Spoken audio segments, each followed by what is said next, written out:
আসসালামু আলাইকুম। Welcome to suggestion BD. Honours প্রথম বর্ষ 22-23 সেশনের পরীক্ষা আর অল্প কিছুদিনের ভেতর শুরু হতে যাচ্ছে। তো প্রথম বর্ষের রাষ্ট্রবিজ্ঞান বিভাগের একটা ইম্পর্টেন্ট সাবজেক্ট হলো রাজনৈতিক প্রতিষ্ঠান ও সংগঠন। এই সাবজেক্টটাতে হাজার হাজার প্রশ্ন আছে। তো এই অল্প সময়ে কিভাবে পড়লে এবং কোন কোন প্রশ্নগুলো বারবার রিপিট হয় ইম্পর্টেন্ট সেই প্রশ্নগুলো আপনাদের সামনে তুলে ধরবো। আর এই অল্প কিছু 20-30টার মতো করে প্রশ্ন আছে, এগুলো পড়লে ইনশাল্লাহ এখান থেকে সর্বোচ্চ ভালো মার্কস পাওয়ার আশা করা যায়। তো ভালো রেজাল্ট করার জন্য সকল ইয়ারেই ভালো করতে হবে।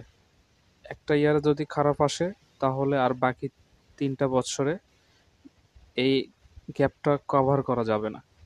আর বিশেষ করে প্রথম বর্ষেই ভালো রেজাল্ট করা যায়, কারণ প্রথম বর্ষে সবচেয়ে কম সাবজেক্ট। ক্রমান্বয়ে ওপরে যখন যাবেন সেকেন্ড থার্ড ফোর্থ ইয়ারে 7টা 8টা 10টা এরকম উপরে সাবজেক্ট বেশি এবং তুলনামূলকভাবে কঠিন। আর ইতোমধ্যে আপনারা বিভিন্ন বোর্ড পরীক্ষা দিয়ে এসেছেন, কিন্তু জাতীয় বিশ্ববিদ্যালয় পরীক্ষা পদ্ধতি একটু আলাদা। এখানে লেখার পদ্ধতিও যেমন ভিন্ন, ঠিক তেমনি স্যারদের খাতা মূল্যায়নের পদ্ধতিও আলাদা। তো এই বিষয়গুলো সঠিকভাবে গাইডলাইন বা লিখবে কিভাবে না জানার কারণে অনেক স্টুডেন্ট, ভালো স্টুডেন্ট খারাপ রেজাল্ট করে। আর আমাদের এই সংক্রান্ত কিভাবে অল্প সময়ে ভালো প্রিপারেশন নেওয়া যায় এবং অল্প প্রিপারেশনে কিভাবে ভালো রেজাল্ট করা যায়, কিভাবে পরীক্ষায় খাতায় পয়েন্ট আকারে গুছিয়ে লেখা যায়, এই বিষয়গুলোর এবং টাইম ম্যানেজমেন্ট, সকল বিষয় নিয়ে একটা ভিডিও ক্লাস আছে, যে ক্লাসটা ডেসক্রিপশনে বা কমেন্ট বক্সে লিঙ্ক দেওয়া থাকবে, আপনারা ওটা করে নেবেন। তো এখন আসি প্রশ্নে। প্রথমে হলো ক বিভাগের। এখানে 35টার মতো সংক্ষিপ্ত প্রশ্ন দেওয়া আছে, হাজার হাজার প্রশ্ন বইয়ে, যেগুলোর ভেতর থেকে সবচেয়ে গুরুত্বপূর্ণ প্রশ্নগুলো আমরা দিয়েছি। এই প্রশ্নগুলো পড়লে এখান থেকে ইনশাল্লাহ 7-8টা কমন আসবে। তো আপনারা এগুলো স্ক্রিনশট দিয়ে বা এখান থেকেও পড়তে পারেন।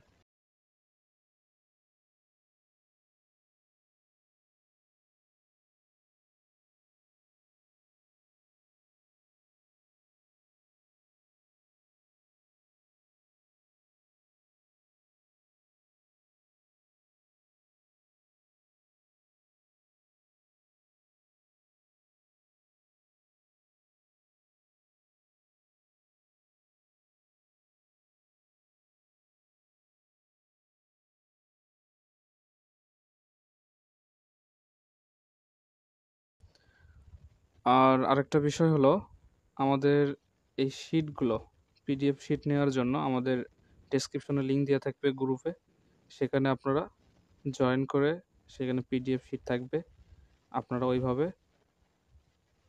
পিডিএফ শিটগুলো ডাউনলোড করে নেবেন।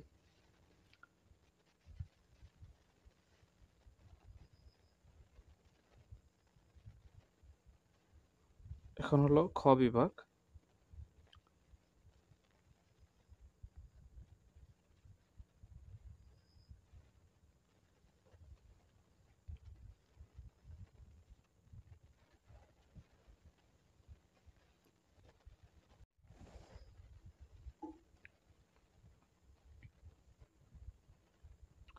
গ বিভাগের 25টার মতো আছে প্রশ্ন।